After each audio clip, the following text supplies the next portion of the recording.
What is up, YouTube? Bobbles and Ball Cards back with another video.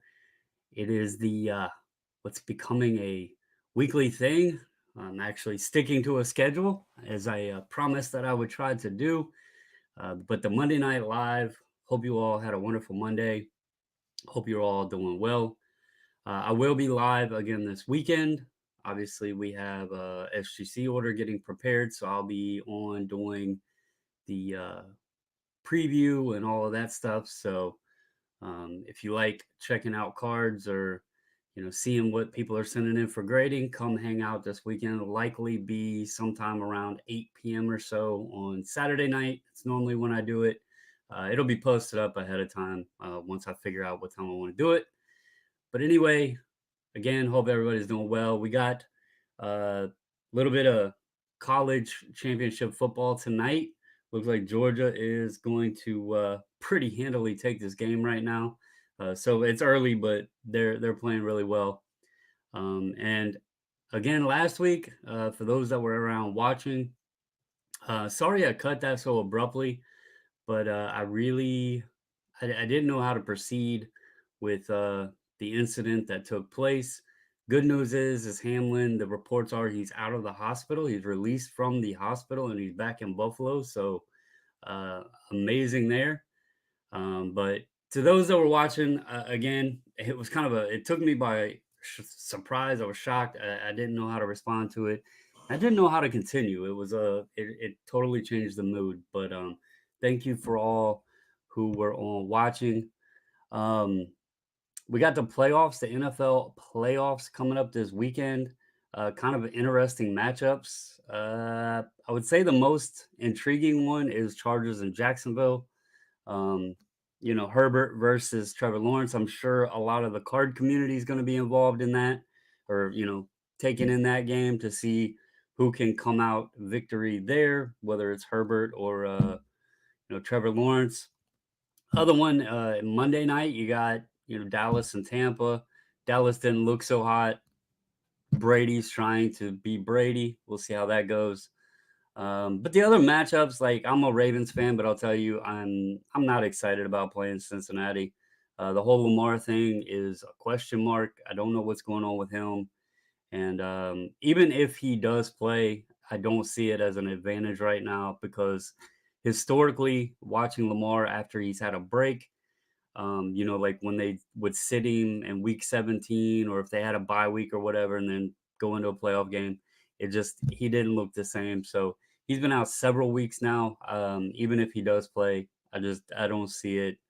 I don't see it being a good scenario. So, but we'll see how that goes. I don't know. The AFC's got three teams that are pretty tough. So it'll be interesting to see who comes out of the AFC, whether it's Kansas City, Cincinnati, or Buffalo. But anyway, uh, Ziggy started out at 7 o'clock asking if this was the Carlos show on Mondays. I don't know what he's getting at there, but no, I do have someone that may be coming on, but I'm not for sure yet. It's somebody that has been on the channel before. I kind of mentioned to him, previous weeks, but he told me to give him a heads up. I sent the link out like 30 minutes before I was going live and said, hey, if you want to pop on, here's the link. So we'll see. I was going to have Eric on again. Eric's always a fun one to have on talk. He interacts real good with the chat, and he's a fun one, takes jokes, and it's just a good time with him. And there he is in the chat, actually. Eric is unable to join me tonight. He is under the weather. So with that, he asked if everybody could show their support still and hit that like button to show him how much you miss him. But he is a little bit under the weather, so I told him to rest up because he's got some fees to pay. Let me get through the chat real quick here, and I do got a guest. What is up, sir? What's going on?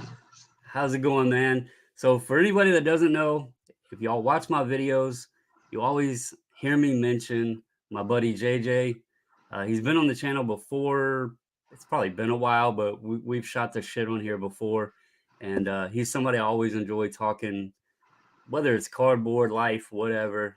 He's been an OG and one of the close friends I've made in this hobby. So let me get to this chat real quick, man. We got Kamikaze up in here. Three Rivers, how are you doing, sir?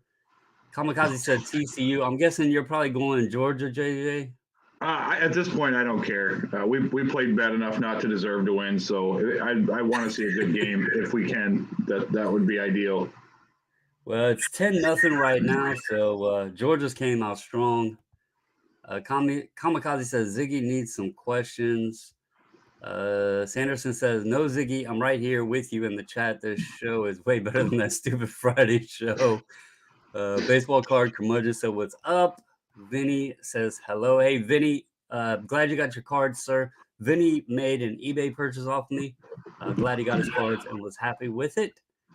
And Kamikaze said, looks to me like Seance Night face green. I don't know what the face green smiling. That's an emoji that's not popping up. But how are you doing, man? I know we talked briefly yesterday about some things. Got a little purchase in the works, I hear.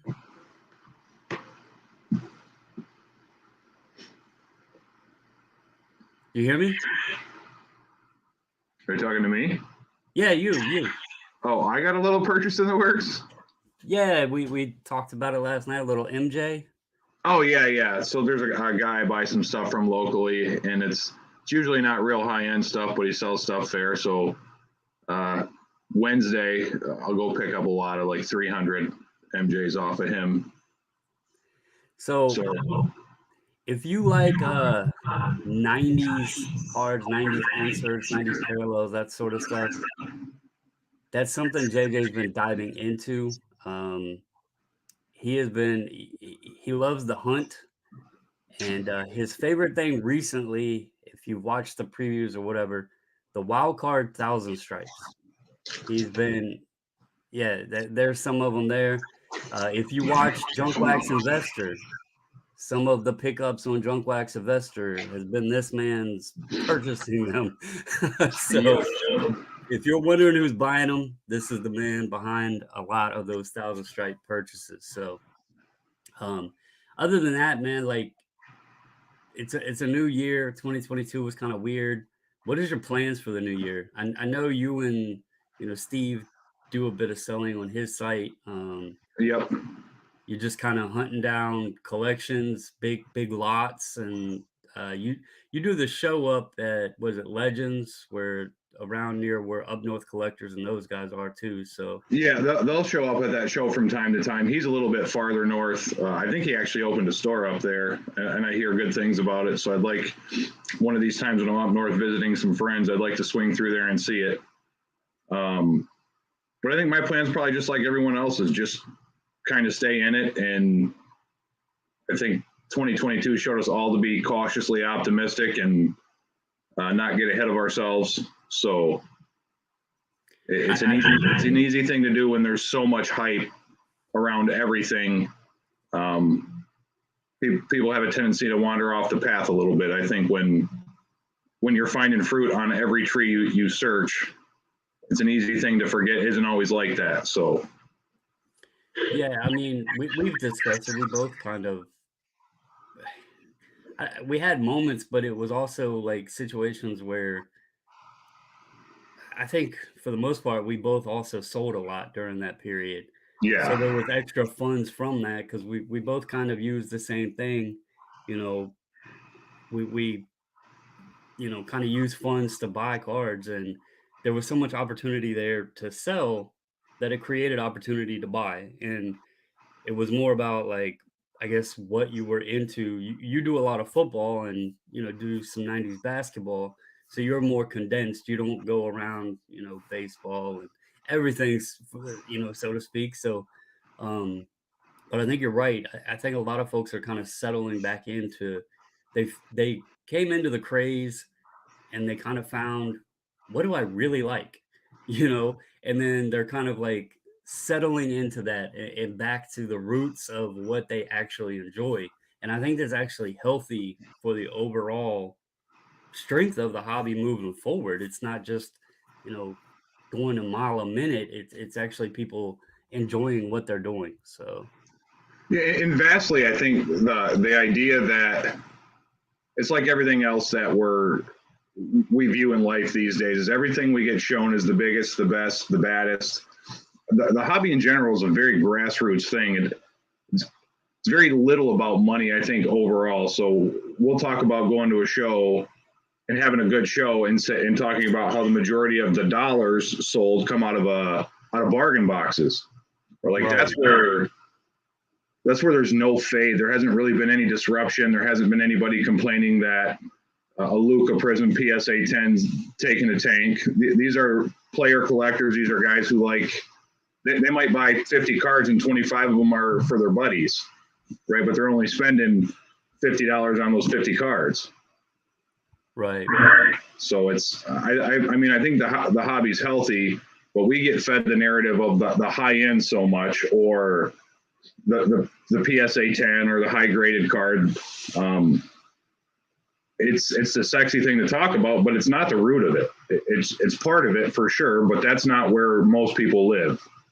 Yeah. I think it helps prop it up and give it it puts the makeup on what's going on, so to speak. And it's like that meme where you're walking down the street, the guy and the girl's walking down the street and it's looking back, at the other girl walking the other way or whatever. That's kind of where it is.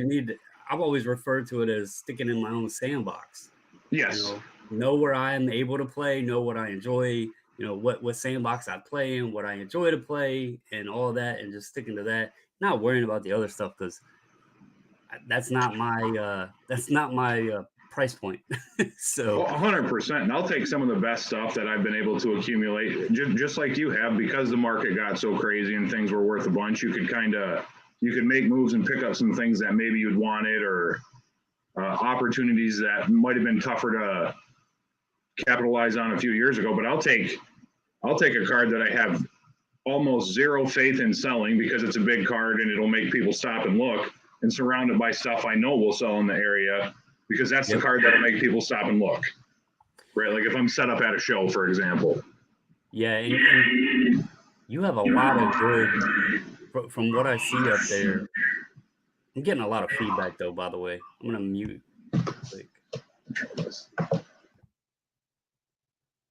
All right. You have a lot of good opportunity up in your area. You're always finding stuff, and tell everybody how you hunt. Not maybe specifics, but and I know the answer to this, but where's been some of your craziest purchases and where have they come from?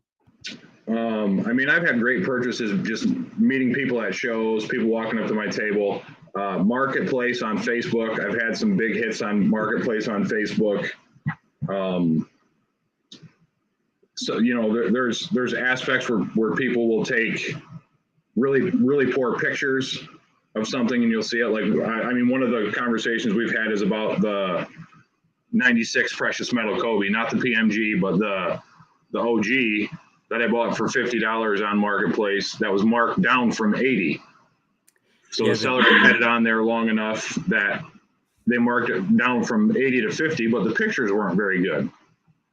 So I think I talked to you and Sean both about it. I'm like, I'm pretty sure this is what I think it is, but it's hard to tell because this is a crappy picture. But it showed up and it was what I thought it was. So there's definitely aspects. I mean, I find stuff on eBay as well, like little variations of a card or a picture is different. You can still find really good deals. I mean, I was talking to a buddy today because I bought a modern wild card 1000 stripe, 1/1 Aiden Hutchinson. So it's not licensed product, but it was like $26 on eBay. I mean, he's got a reasonable shot for defensive rookie of the year. I live in Michigan. I have a hard time thinking that that's ever going to not be a $26 card. Right. Yeah. So I'm going to get to some comments real quick here. And I got you muted while I do it because for some reason, if I talk, it's giving a lot of feedback. But Three Rivers says it's doing good. The Pens and Steelers both won yesterday, so he can't complain. Steelers are eliminated from the playoffs, so we'll go with that. That's always a good time. I do hate that the Ravens didn't beat them both games, but we'll let that slide. He got a 57 Hank Aaron in the mail today, too, to put the icing on the cake. Nice. Very nice. 57. Brendan Ryan said, "Are you talking to me?" He was referring to JJ when he was sitting there and I was talking. Kamikaze said he wished his partner wanted to sell. I'm guessing Kamikaze is in a partnership with someone kind of like you and Steve do.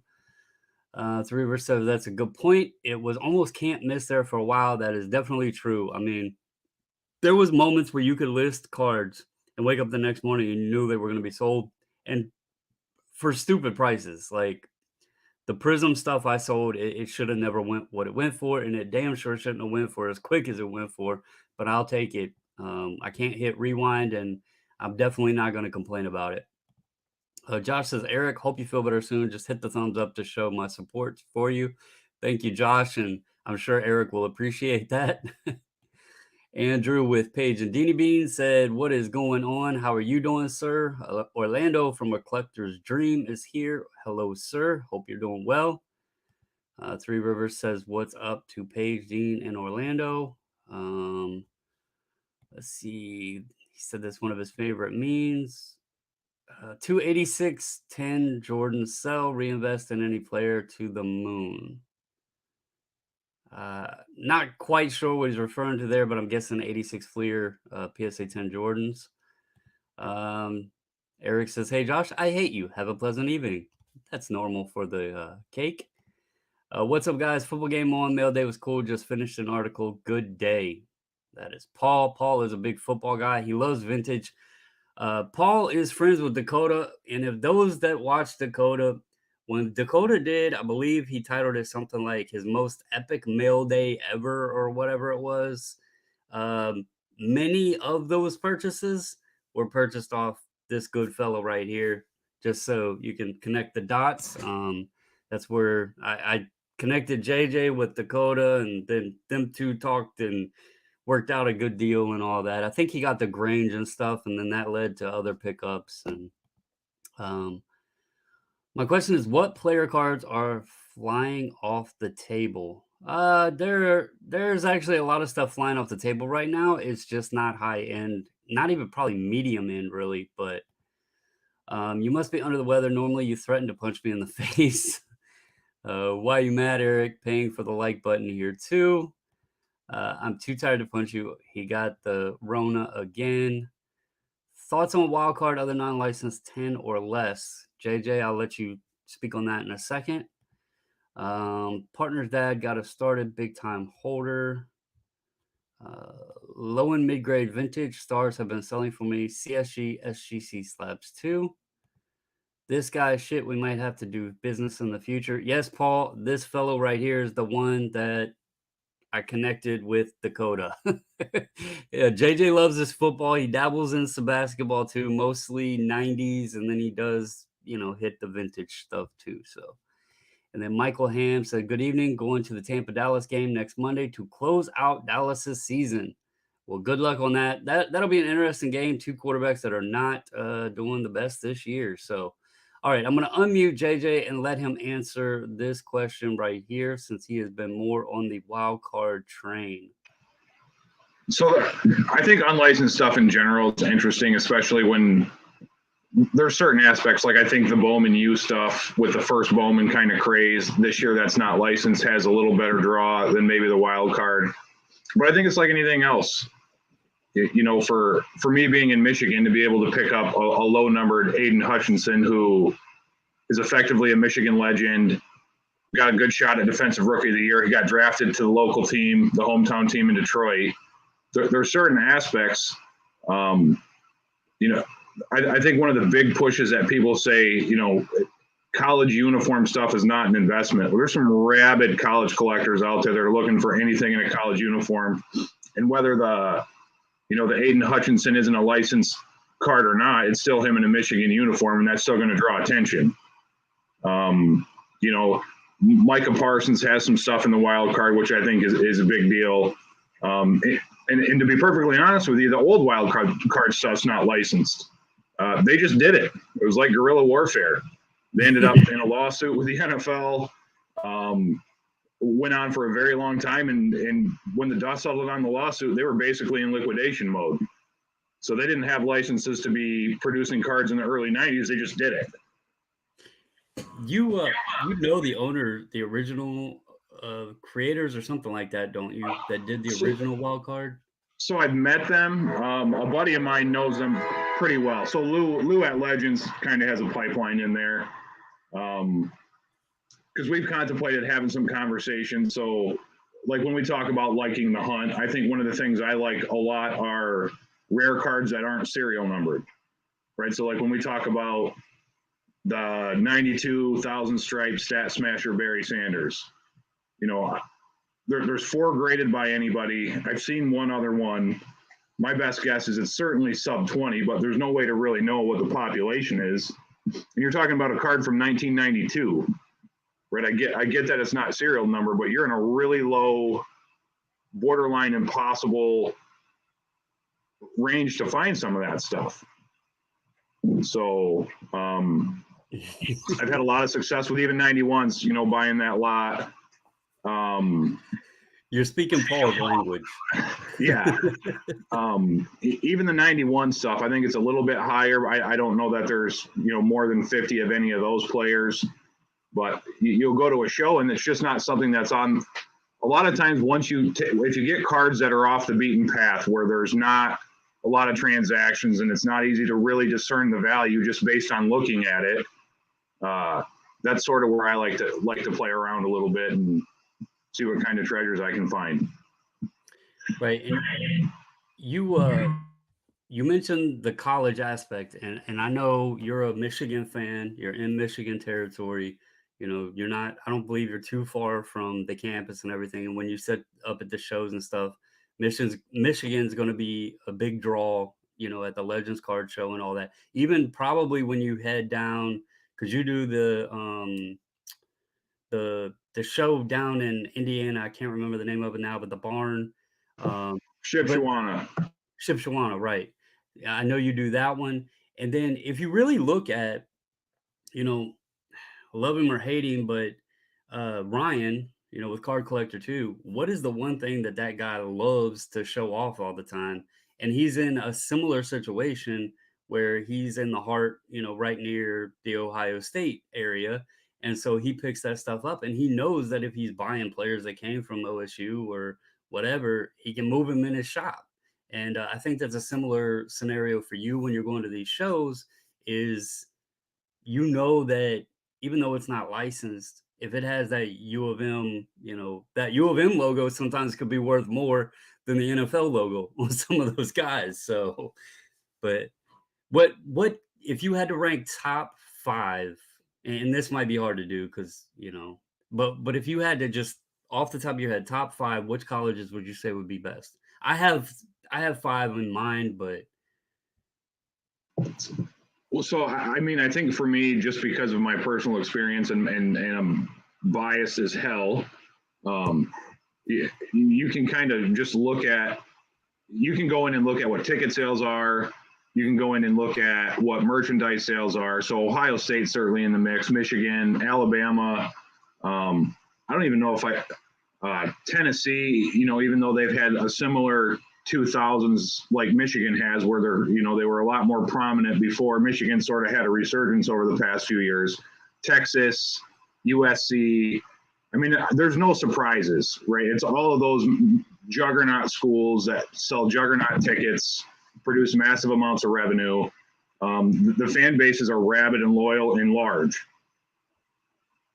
Do you think TCU will get a little love? TCU is a little tougher. You got to remember their total enrollment's only like 12,000. Ohio State graduates. Last I heard, I think it was like 60,000 students a year. So that's their graduation. And if you're looking at TCU at 12,000 for total enrollment, they're a small private university with a good football team.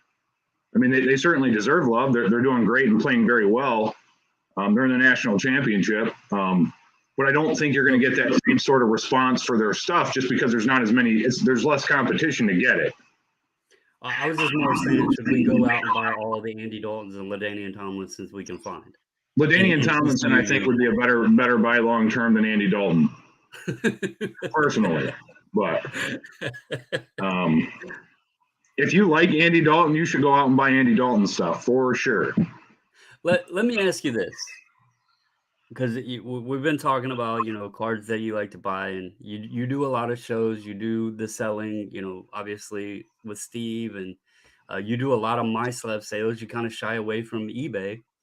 But another thing you do that I have had to, you've been on the front lines with me. We used to have daily discussions on my way home from work. We talk damn near every day since I don't know what, the past 3 years now. Yeah. Tell everybody your experience with SGC.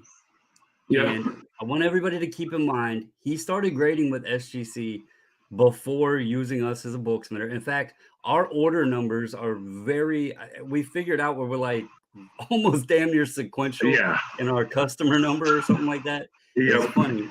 And then he found us and started, using us to do bulk subs because save money and everything. But save money, and there was an element of trust that existed, which makes it pretty easy to deal with somebody. So that a little bit of money is not.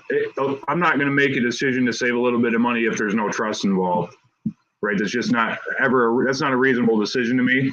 So the bigger factor than the money was the trust factor. So one, I knew I could trust you, and two, the secondary aspect is it's better than sending on my own because I can save money with someone I trust. That's a big deal to me.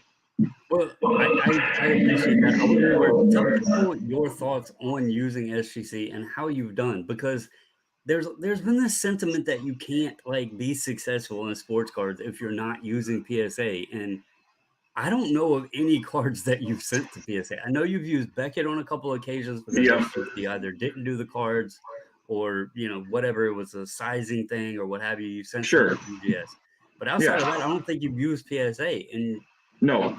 You've done pretty damn successful from what I know. So share your thoughts on that. So what the thing I've said for years and years about PSA, and it became to me more realistic for me, is PSA matters the most when the card doesn't, right? So I think the biggest gaps you're going to see are in base cards. Even if it's a good player and it's still a base card, a PSA 10 is going to fetch a lot more. And to me, the percentage variable, because I'm not dealing with a lot of those, so you'll see a big difference in a PSA 10 Luka Prism rookie. I use Luka a lot because it sells a lot. And then an SGC 10 rookie. So I definitely see where the marketplace has high regard for them, where the cards seem to be less significant.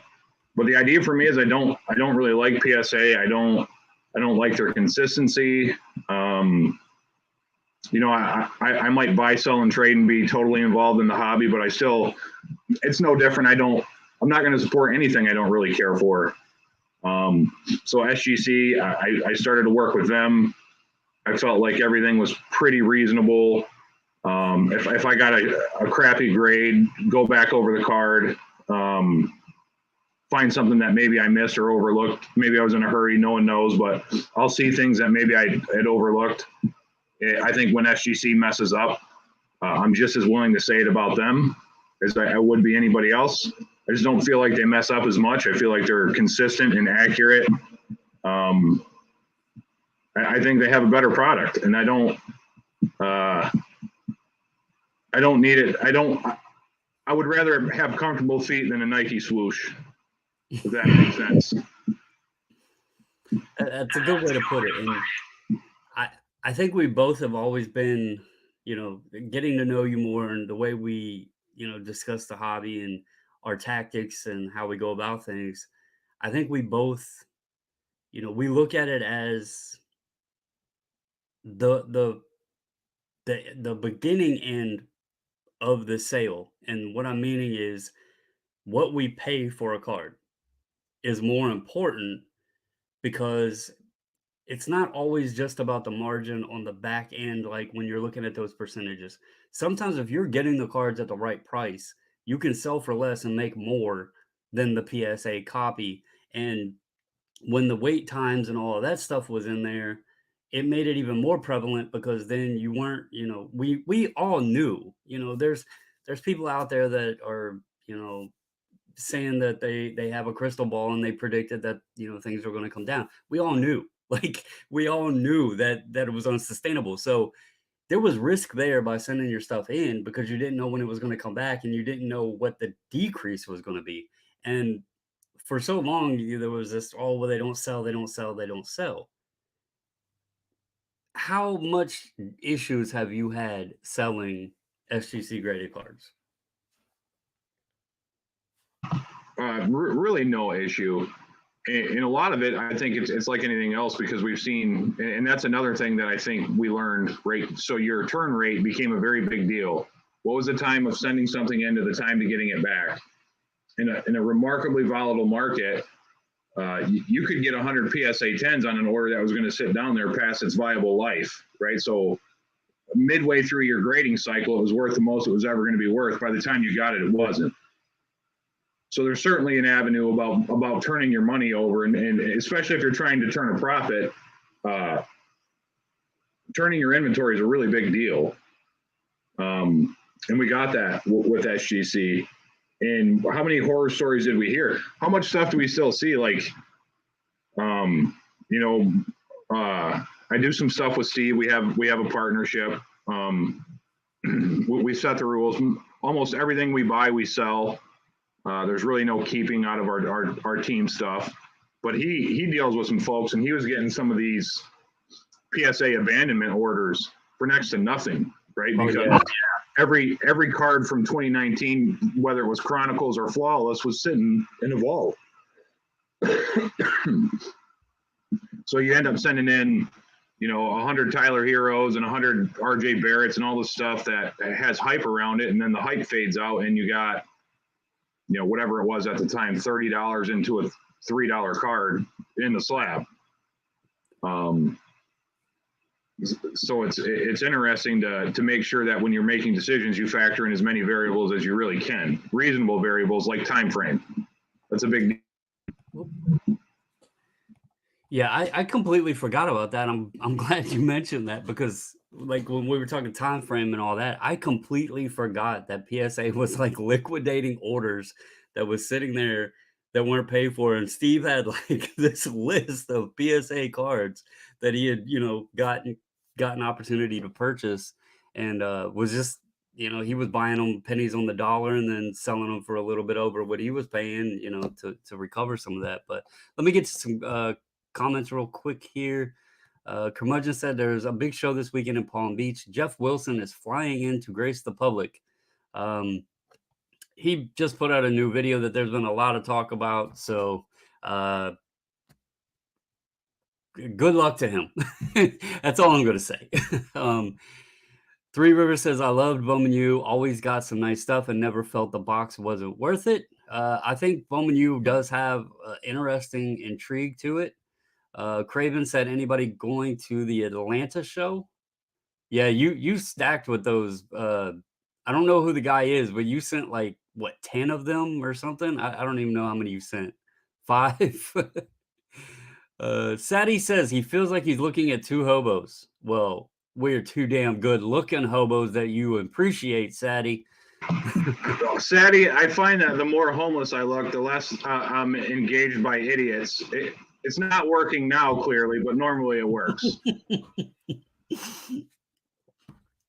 Kamikaze said, not Penn State dudes. He buys their UFC wrestlers. Let's see. Clemson has done well for me. One of those huge collegiate fan bases without a local NFL team. Panthers, he guess, sort of, kind of. They get cool paw print patch cards too. Very true. That's another thing. If there's not a professional team around, the collegiate teams could have good intrigue. Sean says, hey guys, he's still at dinner. Hopefully we are still on for a while. I know JJ's old and has to go to bed early, so we'll see how long we stick this out. But hopefully your dinner as well. Damn, it feels late, but I guess Sean's a teacher and he stays busy. So Let's He's, see. he's in different time zone too. Yeah, he's like in the Midwest, I think. It's probably 7:30 there now, right now. G Squared said that's what he is talking about, a man of principles, going over when you were talking about the SGC and like how they were and everything. Um, Brendan Ryan said, with Topps double printing numbered cards, it won't be long before the PSA pop report renders itself useless and people start the great migration to SGC and Panini. Um, the double the double serial number stuff isn't anything new. That's actually happened for quite a bit. It's finding both copies with the same serial number out there. Now, I'm not saying like every product has duplicate serial numbers, but it isn't like this one product and it just happened, right now. It has happened in the past, and double serial numbers or not, you still, I mean, look at Bowman Chrome when, or even Topps Chrome red refractors when there's only 5 of them, but the pop report shows there's 8. You know that's inaccurate, but you don't know exactly how many of them were done if they're not, keeping track of like the serial number as it comes in and it's been cracked out 3 times and resent back in. So it they're used to be a guide. Don't ever hold them to being 100% relevant.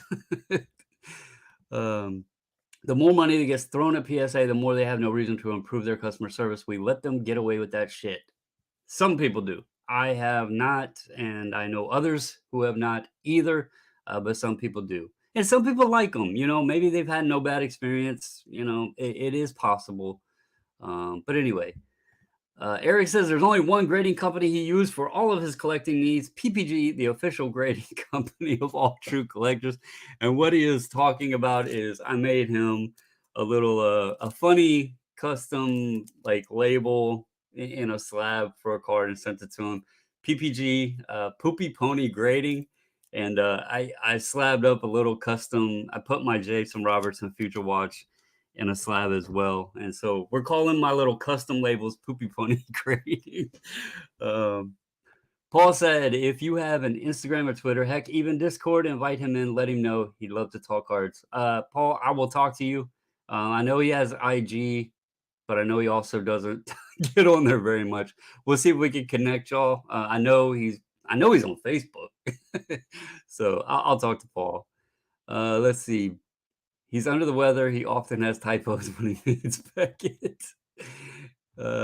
Carlos is on. Orlando said he's going to the Palm Beach show. Said he says, believing no one is looking at you and saying that's a man who can help me with a problem. Hey, to each their own. Baseball said he's going to, or he hopes to go as well, maybe Sunday. And then he said, just kidding, you're pulling more the Home Alone murder. Hey, that's pretty good.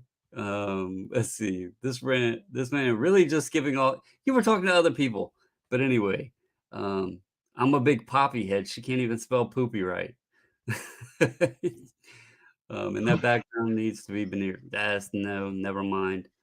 What is your thoughts on SGC doing a sealed pack slab for a new? What's your thoughts on SGC doing a sealed pack slab for a new service line? I don't know what you mean.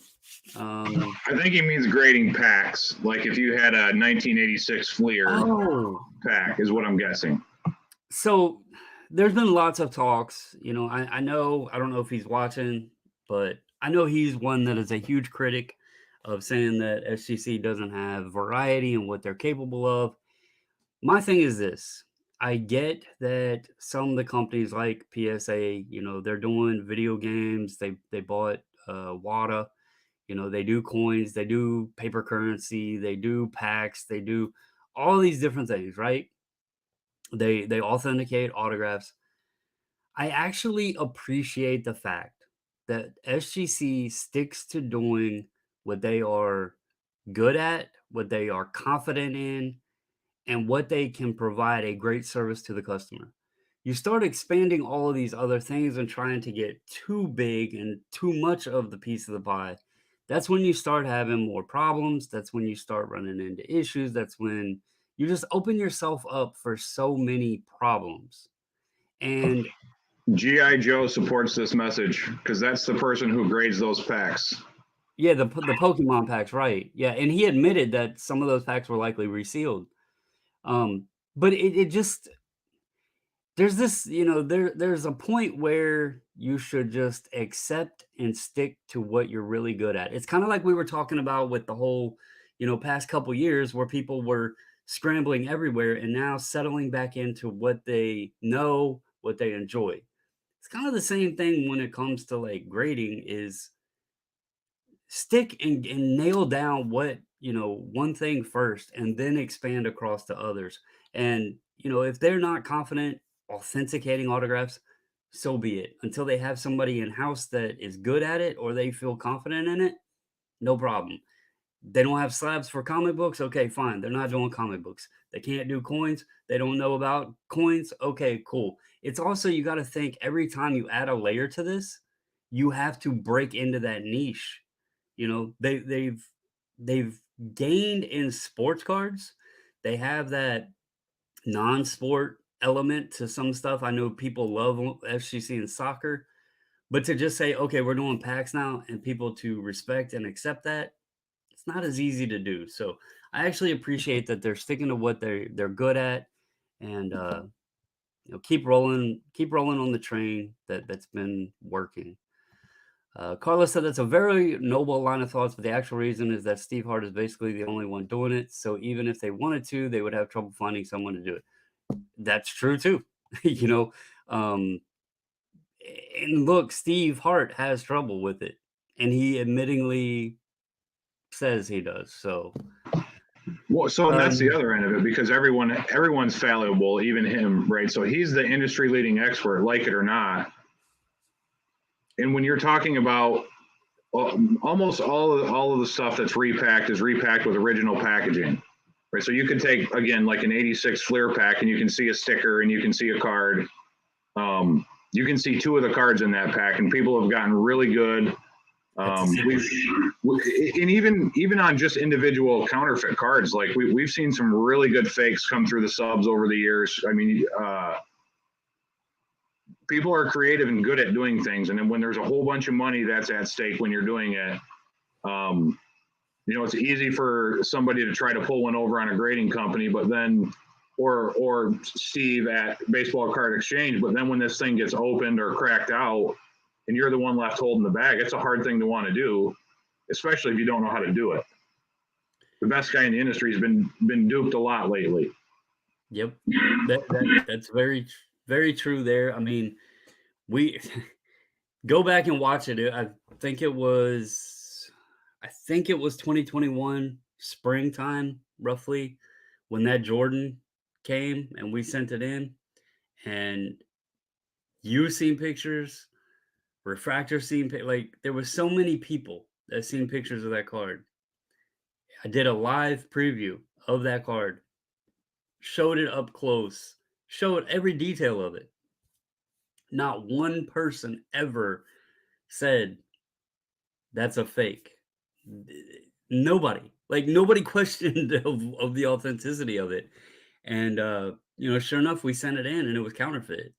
And could you imagine having authentic cards and the sticker doing the sequence? Somebody's noticing, like you said, you can see the front. Well, the back doesn't really show the sequence because of the sticker, but the front, you could kind of tell. And slipping in a fake Jordan, and everything looked legitimate. And somebody cracks that pack open and spends all that money, and bam, they wind up with a a piece of trash, really. So, or no Jordan, and it's just a dud pack, right? I just got a bad pack. yeah, that could happen too. But if they're going through that much to create the sequence of, yeah, I guess they could still keep it out. Just put the card on top that would, kind of pick up the sequence aspect of it and make somebody bite on it. But yeah, that's a good part too. I don't keep sealed wax really anyway, so yeah, it wouldn't be a thing for me, that much anyway. So, and does anybody know, did Steve do it for shit, the company, the one that Mike Baker ran. I can't think of the name of it. With the silver, the little metallic silver label. I can't remember the company Oh, now. it's MBA, Mike Baker Authentics. Is that what you're talking about? But he actually had a grading company, GAI. GAI. So they did packs Yep, they did. and they were very good at it. But I don't know, was it Steve that was doing those for them or somebody else? Because I never, I don't know the full history of that. But I know they were at one point, whoever was doing the packs for them were supposedly really good. So, Yeah, and I'm not sure. I have no idea who that would have been, to be perfectly honest with you. yeah. All right, let's see here. What are people saying? The missus is high on her Kraken. They're playing tonight, playing Montreal. I know it was 2-0. I don't know what the score is currently. If anybody is wanting an update on the national championship, it's 24-7, 8:27 left in the second quarter. Georgia is pulled ahead pretty big. Kamikaze, if you had a card, couldn't afford to grade with PSA, even though you get best return, but other companies standard price, let's say a six. If you had a card, couldn't afford to grade with PSA, even though you get best return, but other companies standard price, let's say a six-figure card. Am I missing something here? I don't know what you're Like, who talking would you about there, use? Kamikaze. If you can further explain that, I will be glad to answer your question. Um, Eric said, BFF, come to the dark side and be a Bruins fan. We are having a hell of a dude. She is fully vested in the Kraken. She sits down there and yells and cusses and everything, whether they're doing good or bad. She's really enjoying it, and I am glad. Most faked cards: Brady, LeBron, and Jordan. Yeah, and likely Mantle, and there's some other names you could toss up on there too. Can you imagine that fake card passing PSA grading and trying to argue its authenticity? It's happened. Um, so I will tell you, uh, not every card in a slab is real. And I don't think that's no secret. I think most everybody knows that. But again, it's about playing in the sandbox that, that most of us, if you're rich and you're buying that high end stuff, just protect your ass because it can happen. And there is plenty of fake cards out there that are in slabs, and hell, there's fake slabs out there. Um, Luckily, the stuff I'm buying, if somebody's taking the time to fake it and get it slabbed, uh, they got worse things to worry about. So, um, let's see. I can't do it, but how about this? Just like I'm not a Yankees fan, I'll root for them, for James and Meg. If it's a do or die game, they aren't playing my peeps, I'll root for them. Let's see. And then he said that's first degree knowing. GAI, that's the one. I seen the label, I just couldn't remember the damn three-letter acronym. Jose said, Happy New Year. When PSA upcharges you for a card, is that because the card got a high grade? When PSA upcharges you, it is because not necessarily it's a high grade. It's because you submitted the card and the grade it received is higher than the maximum declared value in the grade that it received. There is a lot of confusion at times of what the declared value is, whether is it raw or whether is it graded value. It is graded value. So, if the max declared value is $9.99, you send the card in and you think, oh, it's going to be a 7 and it's only a $900 card. But to your surprise, it gets an 8 and then it's a $1,500 card, then you're going to get an upcharge. So in a way, yes, it's because of the grade, but vintage, it could be a 3 and still exceed declared value. So I don't want to specify just high grade. It's due to the value in the grade that it received. Vinny said the box of Fleer 86 should have never been graded. He knew it was a Frankenstein box and just should not have been done. There's two ways to look at that. It was an authentic box. It just wasn't an authentic original box, I guess, is a way that you could look at it. There's pros and cons to both sides of it. I guess if he really wanted to protect his ass, he could go like what is it, CGC for comics and have different labels, put different color wrapping on it. You know, if it's a fully sealed, never touched, never messed with box, put green. If it's a box that's had packs added or whatever, but they're authentic packs, but it's not 100% fully at its original state, put yellow. And well, if it just should never be wrapped, just throw red all over it. So I mean, there's different ways to look at it. They were real packs. Now whether they were resealed, that part is questionable. But let's see. He said he thinks he's talking about up charges. Now, so if that's what Kamikaze was talking about, I'll tell you, if it's a six-figure card, check and see what the difference in value is going to be from, and I'm just going to throw this out there, but PSA and SGC, like the 52 manuals that the guy sent in through us, I'll tell you now, he paid less for the 7 cards that he had graded. All 7, it was 252 manuals, 252 Jackies, 252 Eddie Matthews, and a 54 Topps Hank Aaron. He paid less to get all 7 cards graded than he would have just one mantle with PSA. And the reason I say that is because the mantles, even in a 1 at the time, were $30,000 to $40,000, and the fee for that declared value was, I believe, over $3,000 at the time. So it was a clear cut, no brainer for him, because the mantles alone would have cost him over $6,000. So you just have to take into perspective of cost. Let's see. She's invested into the Kraken. and he's saying JJ is invested as well. Three Rivers says Beniers is going to be good for Ewans. I'm guessing that is Ewans for a while. Example, Jordan 86, the PSA 10 gets upcharged 1,000, SGC 20. That is not correct. That is not correct. SGC would upcharge a Jordan in a 10. The only time that they definitely do not upcharge is anything from 2000 to the present.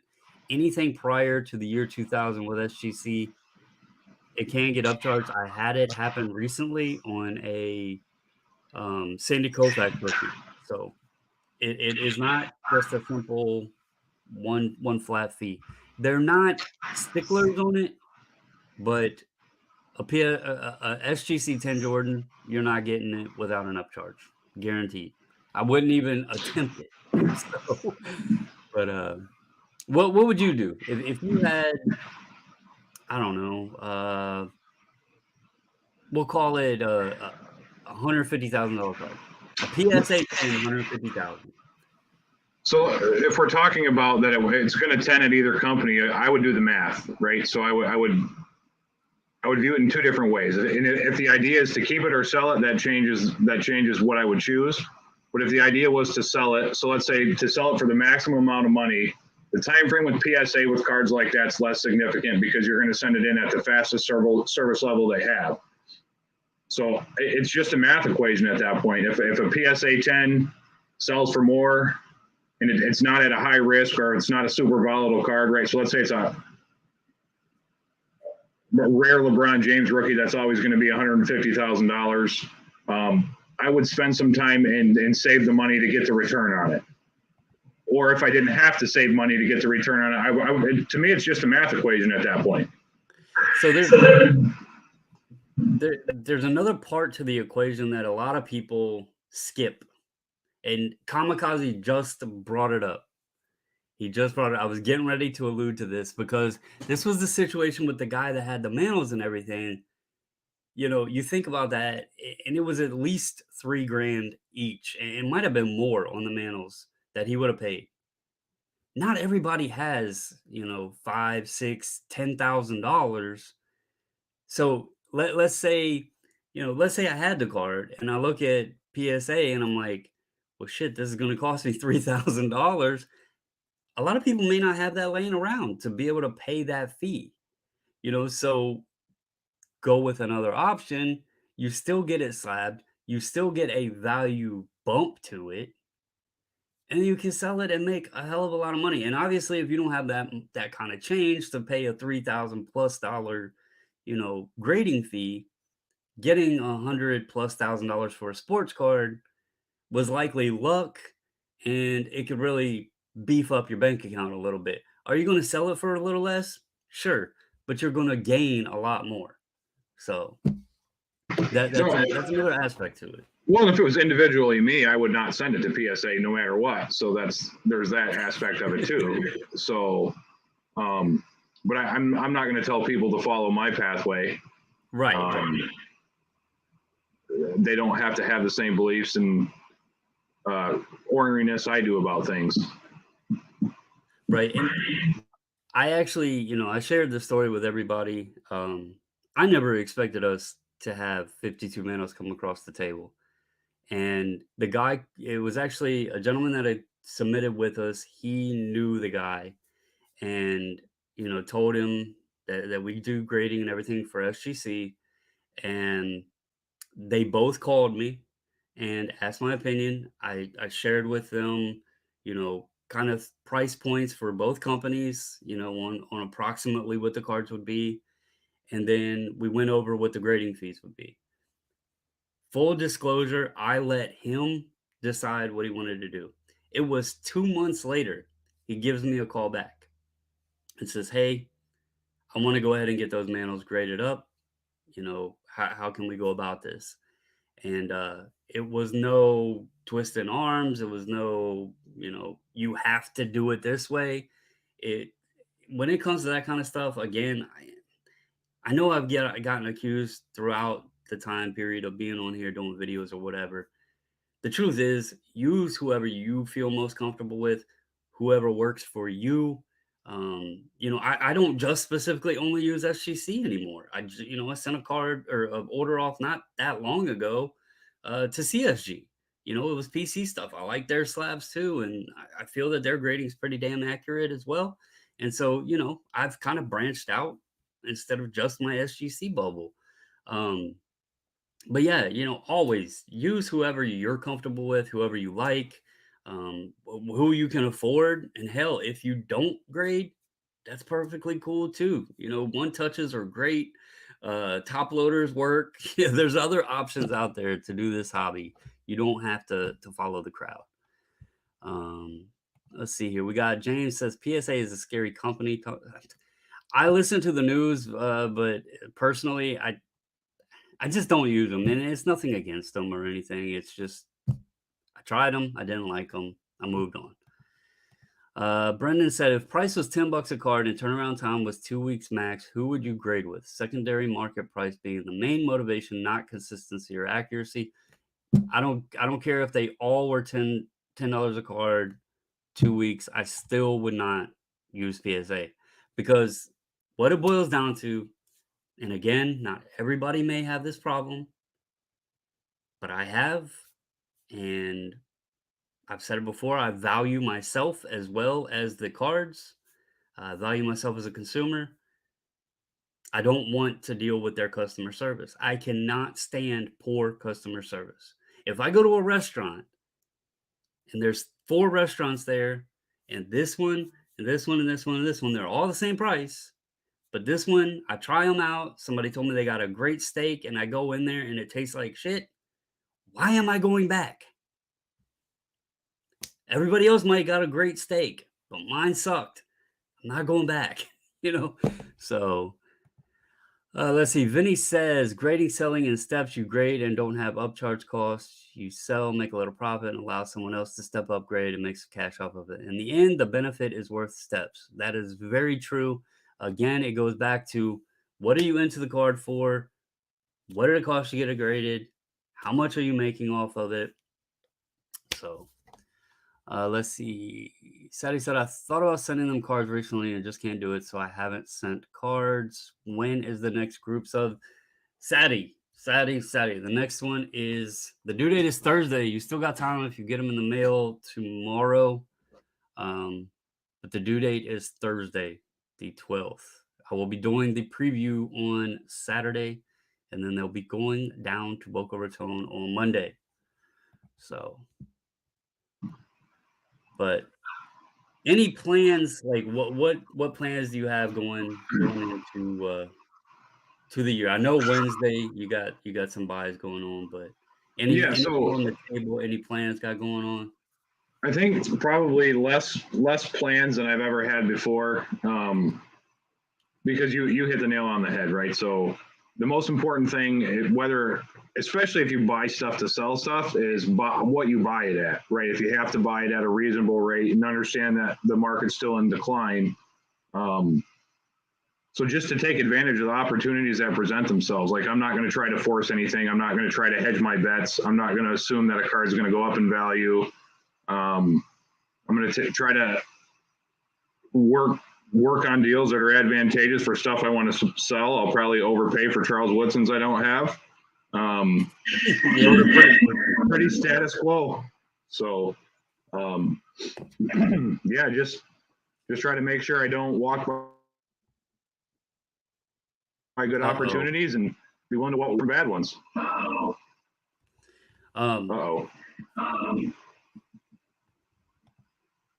Yeah, you froze up a minute. You're good now, though. So are you and Steve buying collections mostly, or just are y'all doing like something? I'm gonna be live. I meant to mention this in the beginning.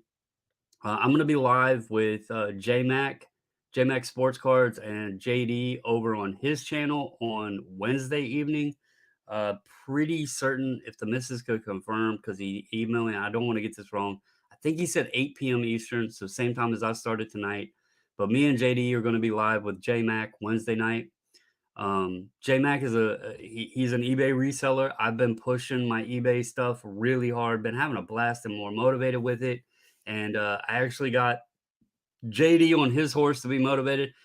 JJ knows JD.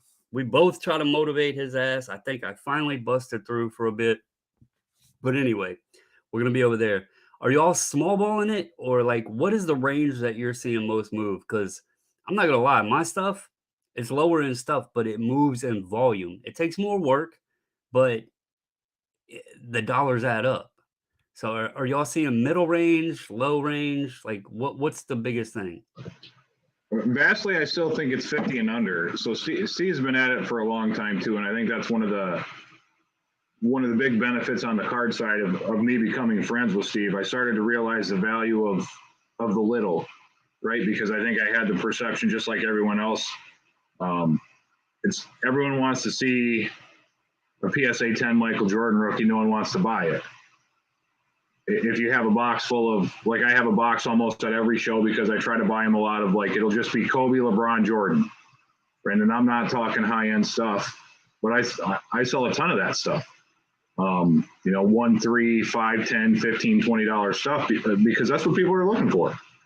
So we would go to a show and I would sell, let's say, a $600 card.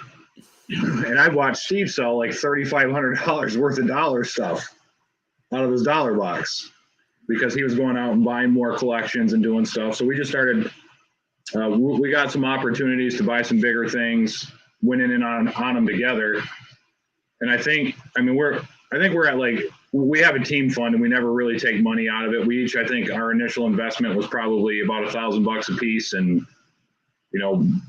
between inventory and where we're at on our cash pile, we're probably about $7,000 worth of stuff. We spent a bunch of money on I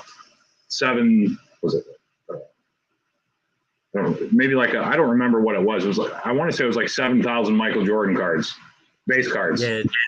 Yeah. So him having his auction and running dollar auctions and running lots, it was just really good stuff. We picked it up for a good price, right? So the inventory goes up, the cash reserve goes down. So we go through those cycles, but the cash is always growing, right? And we've taken a little bit of money out of it over time. It's just a fun thing we do as a team. It gets us out there, keeps us talking. It's not anything that we need to. No one's going to be like, we got to dissolve this partnership because I need that money. just a good way to do something with a buddy. There's no mystery in it, right? I think if you're ever going to do business or partnerships with a friend, you really have to just make sure the rules are understood ahead of time. Like, what are we going to do with this stuff? What's the plan? And that's the plan we stick to. So right. If there's something in there I want, I'm going to buy it at a reasonable market price from us, right? So if it's in the team fund, I'm buying it from the team fund. If there's something in there he wants, he's buying it from the team fund. So I don't know if he's been up to Shipshewana or anything. And I'm not gonna like throw his name completely out there, but there's a guy that is well known in the hobby. He goes around to a lot of shows. His name is Ted. I'll tell you, he's the guy I bought all of the comic books that I bought that I still haven't done anything with. But he used to live like, I don't know, 15 minutes from me. And he now lives, I believe it's Atlanta now. But when he did the local shows around here, it's exactly what you talked about. He has big cards, but he would hit small shows up, and I've seen the show at Legends. It's not tiny, but it's not, it's a card shop show. It's not, 150, 200 table show. It's a smaller show. But what he would do is he would buy tables at these small shows because the table fees are cheap. And then he had a van that he would load up with 5-row boxes and just bring, I mean, everything, like just random commons and everything, and just stack them up and do like 10-cent boxes. And the dude would make thousands of dollars because people would sit there and just dig through those boxes. And, it might have been $2 or $5 at a time, but those tables are so popular, especially in this time frame where, like you said, now I know Jeff just put a video out that said that the bottom is, close and things are going to go back up. I don't know that I necessarily 100% believe that, because that could be card dependent. Some things, yes, maybe. Other things, who the hell knows? But in this uncertain time, when we don't know this the bottom, people are much more willing to spend $5 than they are 500, because that 500 could become 300 or 200 or 100. $5 is a lot less, to get kicked in the nuts over than $500. So, and it adds up. So is that kind of what y'all are seeing, like when you're running these lots and everything? Yeah, 100%. And it's one of the interesting points of contention I think a lot of people have with Jeff is he speaks real matter of fact about things that he's seemingly wrong a lot about. Right. So if you're going to come out and say things like more or less, trust me, I got a feeling, start buying a whole bunch of stuff, right? Because the frenzy's fun. I get it, but we're living in a time where pretty much everything we use on a daily basis costs the most it's ever cost. And not everyone can hedge that and still have as much fun money. Not everyone who's hedged it this long is going to be able to continue to hedge it and, feed a family of 5 or 6 or 4 and have access to extra funds to play around with picture cards, right? Like the idea that one of the most arbitrary things in the world you can buy, which is a card. I mean, we love it. It's a hobby. It's fun. Doesn't feed anybody. It's not gonna change your economic status for most of us because we're not buying things of that nature. I don't see anything that would indicate to me that it's going to get better until we get back to a normal way of life, right? Where a dozen eggs isn't $6 or somebody just flashed up gas, right? Where you're not. I remember when COVID hit and things were changing, like, so this would have been 2020, early 2022, not COVID, but I got back into Michigan from a work trip.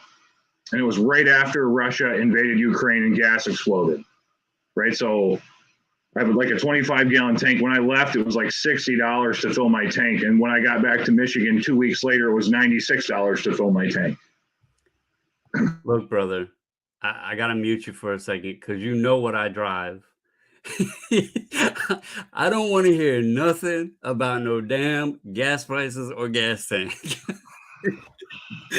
So but it's just one of those things, right? And I'm not in a bad way. I'm not trying to throw. I don't want it to sound like. I mean, I'm still playing cards. I'm still having a good time, but I don't have as many people to take care of as a lot of folks do. You know what I mean? So like, there's an element where it's bad enough when everything you buy for one person is the most it's been, and then it compounds with two, and it compounds with three, and it compounds with four. Making sure you get a kick-ass Jordan refractor is probably not as high on the list of priorities as it could have been a year and a half ago. So until we're in a better place for everybody, sort of on that front, I have a hard time thinking that you're going to see, even $1,000 and up cards really doing anything. $500 and up cards really doing a whole lot or having much movement. Right. So Carlos says, on a scale of 1 to yes, how much J-Rob pumping should we expect on the reseller stream? I have not mentioned Jason Robertson tonight. The pictures in the background, I'm a fan. I actually went out and I was trying to do some little lighting in the background. My camera doesn't pick the lighting up right. I got to work on that. But I haven't been pumping it. I will say, people thought my video yesterday was pumping. I literally did that video hoping that folks can find those cards I need because they're not popping up on eBay. Or just keep eyes out. If you see one, let me know because I do want them. It wasn't pumping. If I was pumping, I would definitely not be talking so much about the kid because that's counterproductive. But we shall pump him. No, it's a fun joke. And I don't know. We'll have to see. The reseller stream, I haven't sold any, so I can't talk prices yet. But Eric says, hell yes, an option. Carlos says, of course. And then Eric says that he picks that. So those two would like to give me crap about Robertson, but it's all in good fun. James says $6. Yes, he would spend $5 to $10. That's where most people are. I'll tell you guys, so far, we're on January 9th. I am averaging approximately 10 sales a day, which I'm very proud of. Doesn't sound like a lot, but 90 sales roughly so far into 2023. Considering, and I'll put this into perspective real quick. In all of 2021, I sold 110 cards on eBay. And so far in 2023, I've sold about 90. That's pretty crazy. Now, the other crazy side to it is my average sale in 2021 was above $200, and my sales in 2023 are averaging about $11. So a big swing, but I purposely did this last year when I seen things keep, like after February of 2021 and things kept sliding down. I was like, okay, it's time to flip that switch. Let's dive into this collection I bought. It's just been sitting around. There's opportunity there, but people are going to be more likely to spend small increments than buying this stuff up here. So I kind of changed my game plan and it's worked out pretty well. Kamikaze said that start stock today would be a shame to let that go under. James said, oh man, a dozen eggs for $6. My neighbor has a, well, you better be going and taking them chickens, brother. There's money making opportunity there. He said he cannot afford gas either. The missus said J-Rob is taking over the house. She is a fibber. She's got a bigger Kraken collection than I do, Robertson. She's a fibber. It's a shame it got canceled. Let's see. Tompkins said I just bought groceries yesterday. Man, we went from sports cards and grading to now groceries. Healthcare costs have gone up. Post your Chase list on Instagram. And Mrs. said, Everton. I don't know what she means by that either. But I do appreciate it, brother. We have we're just over the hour mark, and the game's almost to halftime. Georgia is up 38-7 now. This isn't even a game anymore. I actually was kind of hoping TCU could like make it interesting, but it looks like it's not going to be not going to be the case.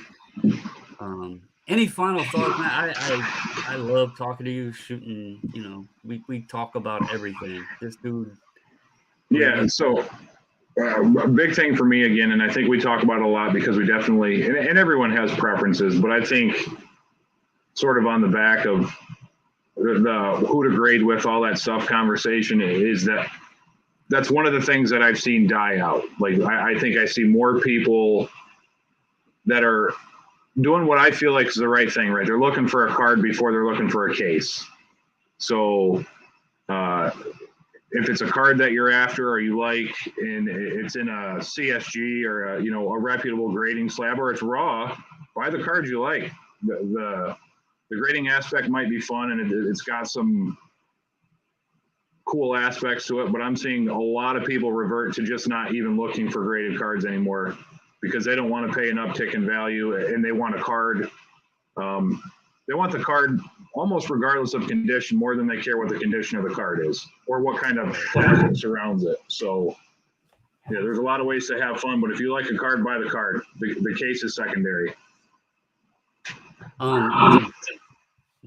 We'll close it out on this.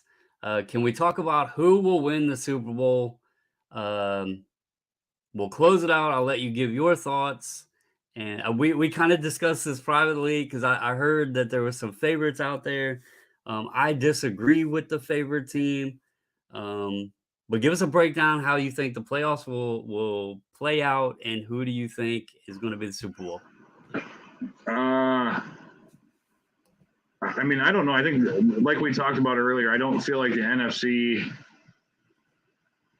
I feel like the AFC is full of killers, and the NFC is kind of. I mean, the Eagles have played pretty well, but I don't feel like the NFC has anybody who's a lock, or it feels like it doesn't. It feels like anyone from the NFC could win. It feels like it's a three-headed race in the AFC vastly, right? It's going to be Buffalo, Kansas City, and Cincinnati, in my opinion, kind of one of those teams works their way in there. And I think anybody in the NFC could get there. So I don't know if I had to pick. Heading into yesterday, I would have picked the Lions. So I'm probably, probably not the right guy to ask. Throw it down, man. Throw it down. What's that? I said throw it down. Tell us who's your pick. All right, I'm gonna take Buffalo to win it, and they'll play the Eagles in the championship in the Super Bowl. All right, so JJ's got Buffalo versus Philly. Buffalo taking the trophy. I agree with him. I think the AFC is pretty stacked. I've said that though, like even before this situation, because I was talking about like everybody prospecting on quarterbacks, and I'm like, damn, all the quarterbacks just about are in the AFC. So everybody's buying these quarterbacks and paying big money, but they only one can win. So I'm gonna roll with Buffalo as well, and because I feel like Cincinnati, that game yesterday against Baltimore, that should have been they should have destroyed Baltimore, and I'm a Baltimore fan. That was weird. I think Buffalo has some momentum. I think they got that passion and what happened and everything on their side. Kansas City, I think, will be, it'll be Kansas City, Buffalo in the AFC Championship, but I think Buffalo can take them. I know Sean doesn't want to hear that. And then over in the NFC,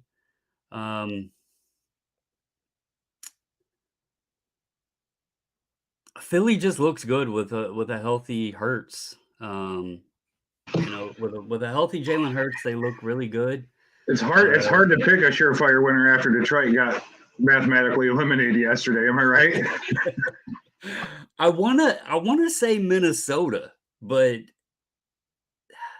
Kirk Cousins scares me. Like he looks really good, and Justin Jefferson is like a dominant wide receiver. But then there's games when you're like, "What the hell are you doing, Kirk?" So, and plus, obviously from being around, the Washington area, I witnessed him here as well. Man, yeah, I guess we're kind of saying the same thing. I'll flip the script though, and I'll take Philly. I don't think they will, but I'm gonna say it just so we don't like copy each other. But anyway, man, I do appreciate you hopping on. I'll hit these up real quick. They're the Bob's house looks like it should be on Hoarders. That's kind of what it looked like when I had all that prism. For those that don't know, JJ coined the household heel here, the Prism Palace at one point because, and I still find Prism, it's the funniest thing. But because I had when the heat hit in 2020 and 2021, I was loaded, and yeah, so he was like, "You must live in the Prism Palace." That was a coined phrase by him. Michael Ham said, even in a tag case. Funny thing, I may do a video about tag because, as y'all know, I track the numbers. And when I pulled the numbers today, there was something very weird. And I might talk about it. I don't know. I'll think about that. NFC equals winner, winner, chicken dinner. Um, blasphemy because Michael Ham said, where is it at? Oh, never mind. That was about the tag thing. Okay. Eric said he keeps life-size cutouts in the shower. Man, I need to get some fat heads and put up in there. You just gave me an idea, Eric.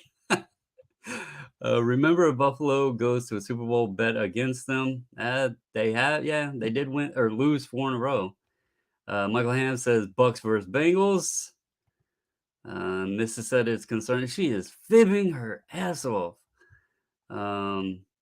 Dr. Mantis says, have you been drinking? I have not been drinking. I do not drink, sir, but somebody else that may be.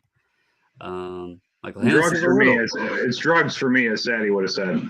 It's not booze. I'm just happy the Dolphins are in the playoffs. Orlando.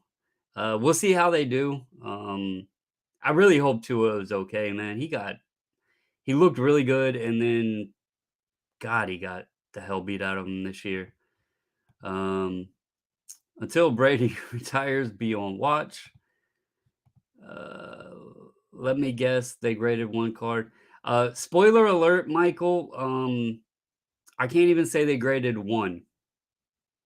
So yeah, that's a spoiler alert. I'll talk about it. If I'll probably do a video on it and talk about it because I'm confused as hell. But I'll check the numbers first tomorrow and see if anything changes because maybe it's today it was just screwed up. I don't know. But anyway, JJ, brother, I appreciate you. I know you're old. You got to get to bed. Everybody says I'm old. Everybody doesn't realize he is even older than I am, allegedly. Not really, but My he has actions like are nap times and early bed times, and early so wake up times. yeah. So Yeah, anyway, man, it's always good talking to you and hanging out. absolutely. Thanks for Appreciate having you me. hopping on. And to everybody in the chat, remember, Eric begged all of you to hit the like button on your way out. Show Eric how much you support him and that you missed that he couldn't be on tonight. I really do appreciate all of you. And as always, stay safe, stay healthy. And until the next video, I'm out.